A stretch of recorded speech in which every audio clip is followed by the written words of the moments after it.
ডানা কাটা পরি, আমি ডানা কাটা পরি, আমি ডানা কাটা পরি, আমি ডানা কাটা পরি। দীর্ঘদিন পর আবারও আলোচনায় জনপ্রিয় অভিনেত্রী পরীমনি।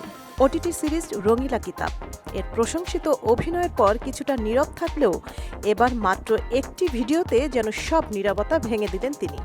গতকাল শনিবার রাতে নিজের সোশ্যাল মিডিয়ায় প্রকাশ করেন 30 সেকেন্ডের একটি ভিডিও, আর তাতেই শুরু হয় তুমুল ঝড়।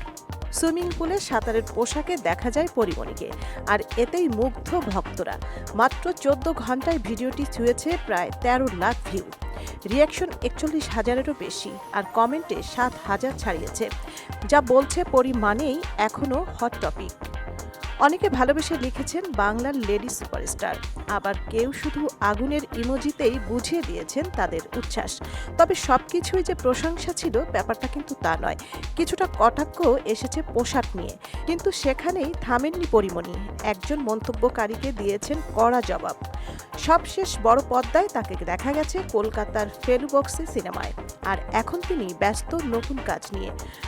পরিচালক লিসা গাজীর শাস্তি সিনেমায় অভিনয় করছেন, যেখানে তার বিপরীতে আছেন চঞ্চল চৌধুরী।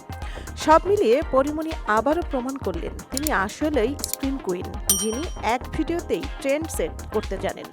সঞ্জিদা চৌধুরী, সারা বাংলা।